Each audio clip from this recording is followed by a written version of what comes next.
Arkan Program. Assalamualaikum warahmatullahi wabarakatuh. Welcome back to Arkan Program and update muna tayo mga kapatid.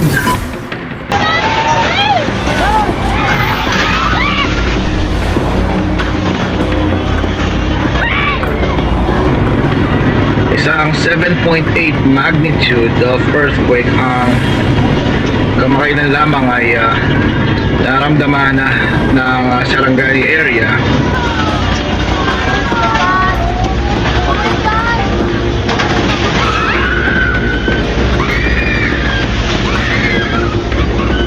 At ngayon naman isang nagbabadyang 30 knot speed of tropical storm Francisco, I believe, ang nangangamba na dumapo sa Philippine Area of Responsibilities. Mga panahon na kung saan tayo ay kailangan maging kalma at tayo ay maging handa sa mga bagay na paparating. At nais ko lamang ipabatid na sa update na ito ay mga bagay na hindi natin inaasahan ay maaaring mangyari at kaya dapat tayo ay maging handa. Kaya tingnan natin ang mga top 3 tips sa mga ganitong mga pagkakataon.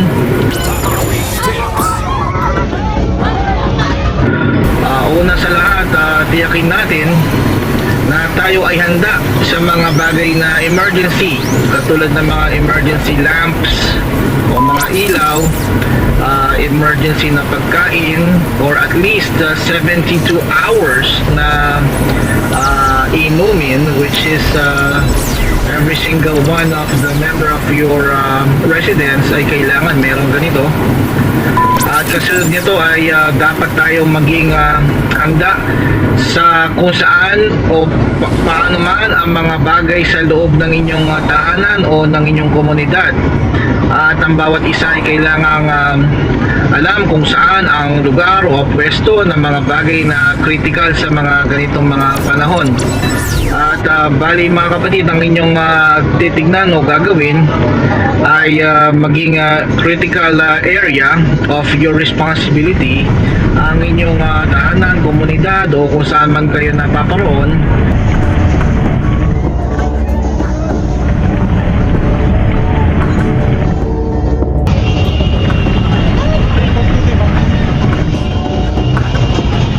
Number 3, filter data inputs. Make sure na ang mga information na inyong nare-receive ay yung mga talagang critical at mahalaga. At kung ano man ang walang saysay o kabuluhan ay iwasan muna natin upang naka-focus tayo o concentrated tayo sa mga mahalagang impormasyon. At dumako naman tayo sa X factor.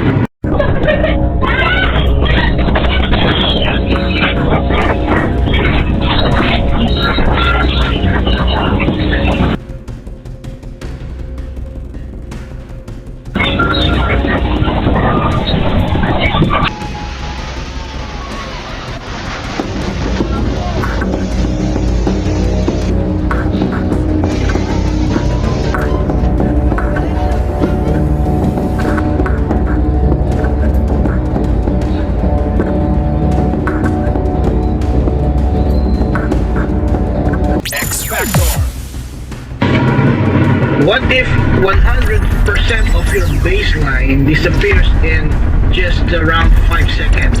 Kung wala lahat ng mga bagay na ikaw ay very much dependent upon them. So far, ngayon ang mga tao, super dependent tayo sa ating mga resources, katulad ng number 1, which is electricity, internet as well, at ano man ang convenience na nasa ating mga paligid. Well, paano kung bigla itong mawala ng biglaan? What are we going to do about it? Ano ba ang matitira sa ating kaisipan, sa ating control room na dapat nating pangalagaan? First of all, ito na ang tamang oras. Kung ganito ang mangyari ay ang oras na kung saan ikaw ay you have to change the mental state of your being in that situation. Kailangan baguhin natin ang ating estado ng ating kaisipan biglaan. Instead of going through the chaos of your emotions, kailangan ikaw ay filter out yung mga noise na ito at mag-focus ka sa mga analytical, critical, and intellectual part of the situation.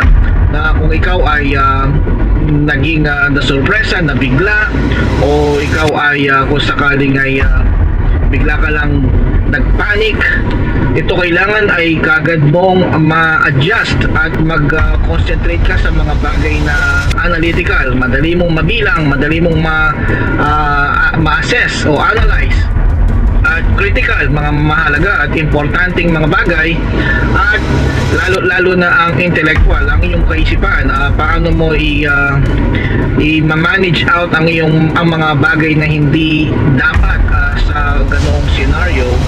Kaya napakahalaga ang tinatawag natin na zuhud.